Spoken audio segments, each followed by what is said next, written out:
The Elements.Euclid's method consists in assuming a small set of intuitively appealing axioms, and deducing many other propositions from these. Although many of Euclid's results had been stated by earlier mathematicians, Euclid was the first to show how these propositions could fit into a comprehensive deductive and logical system. The Elements begins with plane geometry, still taught in secondary school as the first axiomatic system and the first examples of formal proof. It goes on to the solid geometry of 3 dimensions. Much of the Elements states results of what are now called algebra and number theory, explained in geometrical language. For more than 2,000 years, the adjective Euclidean was unnecessary because no other sort of geometry had been conceived. Euclid's axioms seemed so intuitively obvious that any theorem proved from them was deemed true in an absolute, often metaphysical, sense.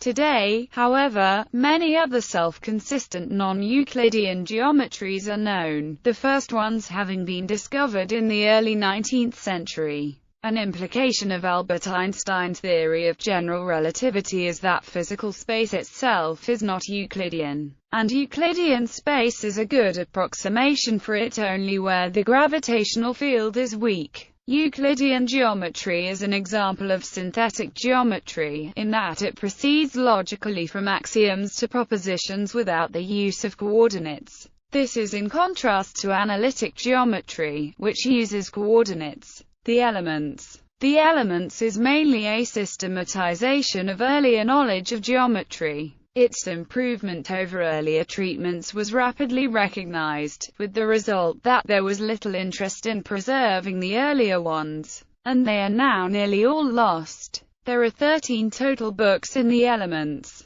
Books IV and VI discuss plane geometry. Many results about plane figures are proved, e.g., if a triangle has 2 equal angles, then the sides subtended by the angles are equal. The Pythagorean theorem is proved. Books V and 7x deal with number theory, with numbers treated geometrically via their representation as line segments with various lengths. Notions such as prime numbers and rational and irrational numbers are introduced. The infinitude of prime numbers is proved. Books X13 concerned solid geometry. A typical result is the 1:3 ratio between the volume of a cone and a cylinder with the same height and base. Axioms Euclidean geometry is an axiomatic system, in which all theorems are derived from a small number of axioms. Near the beginning of the first book of the Elements, Euclid gives 5 postulates for plane geometry, stated in terms of constructions. Let the following be postulated.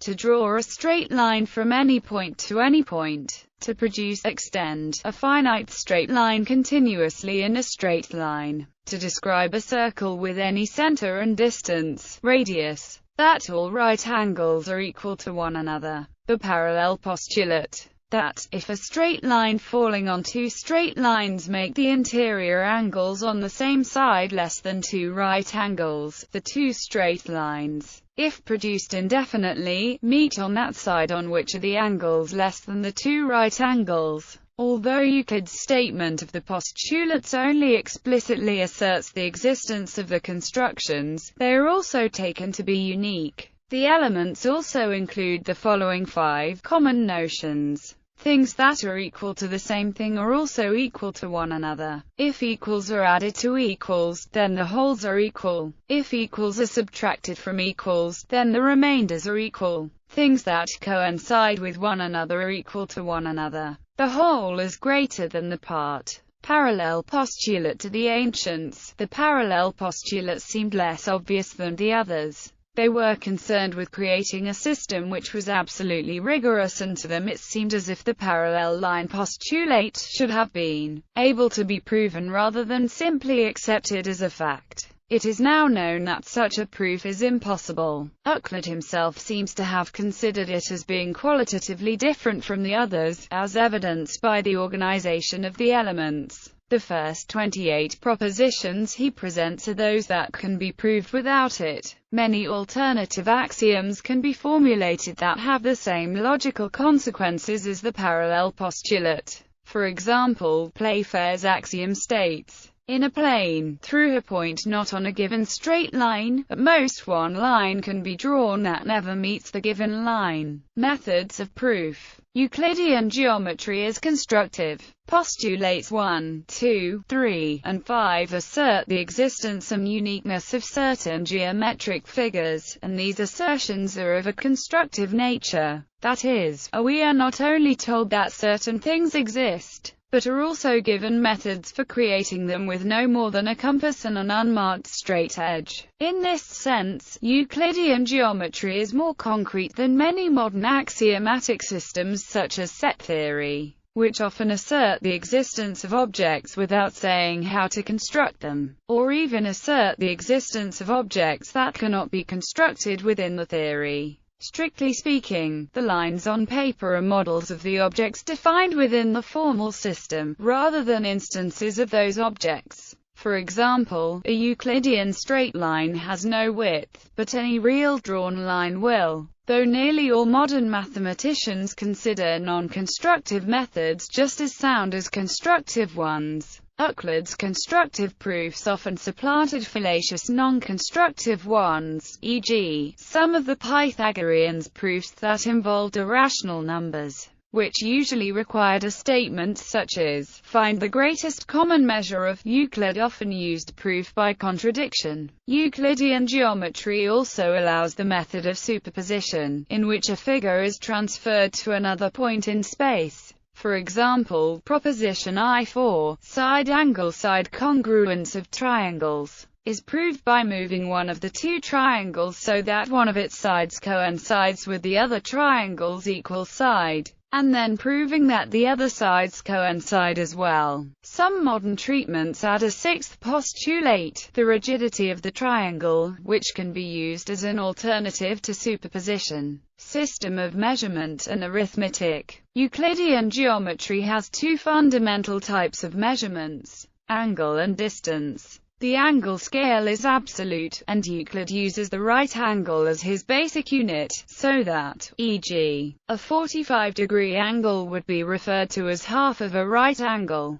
The distance scale is relative. One arbitrarily picks a line segment with a certain non-zero length as the unit, and other distances are expressed in relation to it. Addition of distances is represented by a construction in which one line segment is copied onto the end of another line segment to extend its length, and similarly for subtraction. Measurements of area and volume are derived from distances. For example, a rectangle with a width of 3 and a length of 4 has an area that represents the product 12. Because this geometrical interpretation of multiplication was limited to 3 dimensions, there was no direct way of interpreting the products of 4 or more numbers, and Euclid avoided such products, although they are implied, e.g., in the proof of Book Ix, proposition 20. Euclid refers to a pair of lines, or a pair of planar or solid figures, as equal if their lengths, areas, or volumes are equal, and similarly for angles. The stronger term, congruent, refers to the idea that an entire figure is the same size and shape as another figure. Alternatively, two figures are congruent if one can be moved on top of the other so that it matches up with it exactly. Thus, for example, a 2x6 rectangle and a 3x4 rectangle are equal but not congruent, and the letter R is congruent to its mirror image. Figures that would be congruent except for their differing sizes are referred to as similar. Corresponding angles in a pair of similar shapes are congruent in corresponding size or in proportion to each other. Notation and terminology. Naming of points and figures. Points are customarily named using capital letters of the alphabet. Other figures, such as lines, triangles, or circles, are named by listing a sufficient number of points to pick them out unambiguously from the relevant figure. E.g., triangle ABC would typically be a triangle with vertices at points A, B, and C. Complementary and supplementary angles. Angles whose sum is a right angle are called complementary. Complementary angles are formed when a ray shares the same vertex and is pointed in a direction that is in between the two original rays that form the right angle. The number of rays in between the two original rays is infinite. Angles whose sum is a straight angle are supplementary. Supplementary angles are formed when a ray shares the same vertex and is pointed in a direction that is in between the two original rays that form the straight angle. The number of rays in between the two original rays is infinite. Modern versions of Euclid's notation in modern terminology, angles would normally be measured in degrees or radians. Modern school textbooks often define separate figures called lines, rays, and line segments. Euclid, rather than discussing a ray as an object that extends to infinity in one direction, would normally use locutions such as, if the line is extended to a sufficient length, although he occasionally referred to infinite lines. A line in Euclid could be either straight or curved, and he used the more specific term, straight line, when necessary. Some important or well-known results. The Pons-Asinorin or bridge of Arces theorem states that in an isosceles triangle, alpha equals beta and gamma equals delta. The triangle angle sum theorem states that the sum of the three angles of any triangle, in this case angles alpha, beta, and gamma, will always equal 180 degrees. The Pythagorean theorem states that the sum of the areas of the two squares on the legs of a right triangle equals the area of the square on the hypotenuse. Thaler's theorem states that if AC is a diameter, then the angle at B is a right angle. Pons-Asinorin the bridge of Arces states that in isosceles triangles the angles at the base equal one another, and, if the equal straight lines are produced further, then the angles under the base equal one another. Its name may be attributed to its frequent role as the first real test in the elements of the intelligence of the reader and as a bridge to the harder propositions that followed.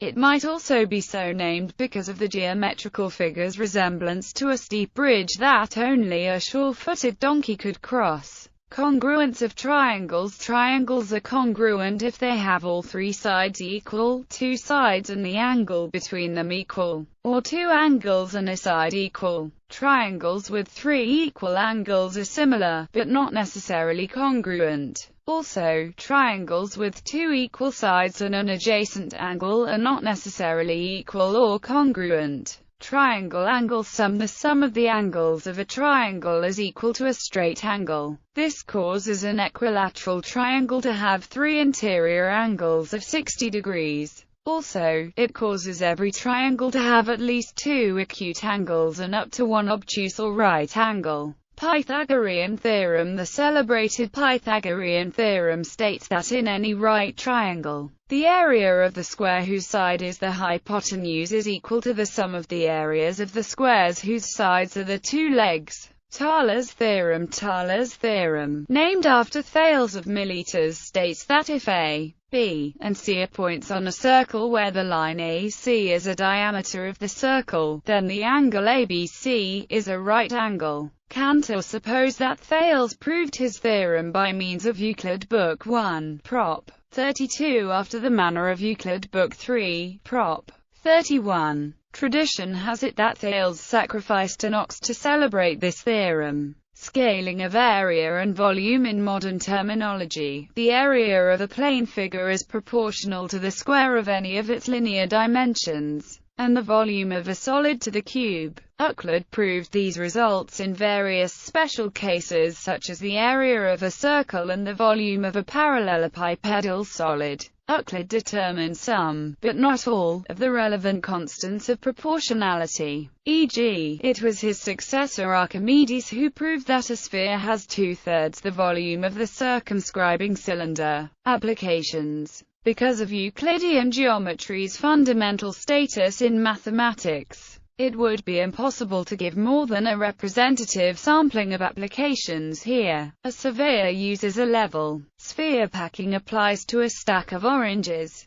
A parabolic mirror brings parallel rays of light to a focus. As suggested by the etymology of the word, one of the earliest reasons for interest in geometry was surveying, and certain practical results from Euclidean geometry, such as the right-angle property of the 3, 4, 5 triangle, were used long before they were proved formally. The fundamental types of measurements in Euclidean geometry are distances and angles, and both of these quantities can be measured directly by a surveyor. Historically, distances were often measured by chains such as Gunter's chain, and angles using graduated circles and, later, the theodolite. An application of Euclidean solid geometry is the determination of packing arrangements, such as the problem of finding the most efficient packing of spheres in n dimensions. This problem has applications in error detection and correction. Geometric optics uses Euclidean geometry to analyze the focusing of light by lenses and mirrors. Geometry is used in art and architecture. The water tower consists of a cone, a cylinder, and a hemisphere. Its volume can be calculated using solid geometry. Geometry can be used to design origami.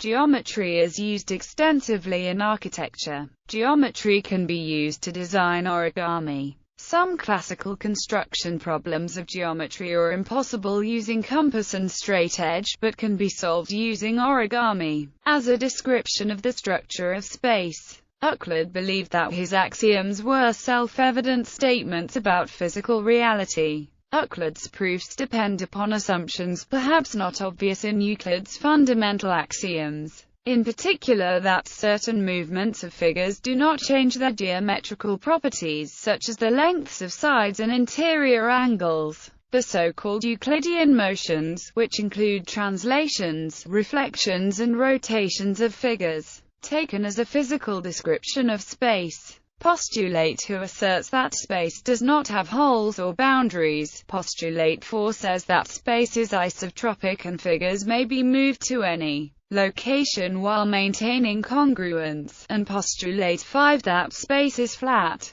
As discussed in more detail below, Einstein's theory of relativity significantly modifies this view. The ambiguous character of the axioms as originally formulated by Euclid makes it possible for different commentators to disagree about some of their other implications for the structure of space, such as whether or not it is infinite and what its topology is. Modern, more rigorous reformulations of the system typically aim for a cleaner separation of these issues. Interpreting Euclid's axioms in the spirit of this more modern approach, axioms 1 to 4 are consistent with either infinite or finite space, and all 5 axioms are consistent with a variety of topologies.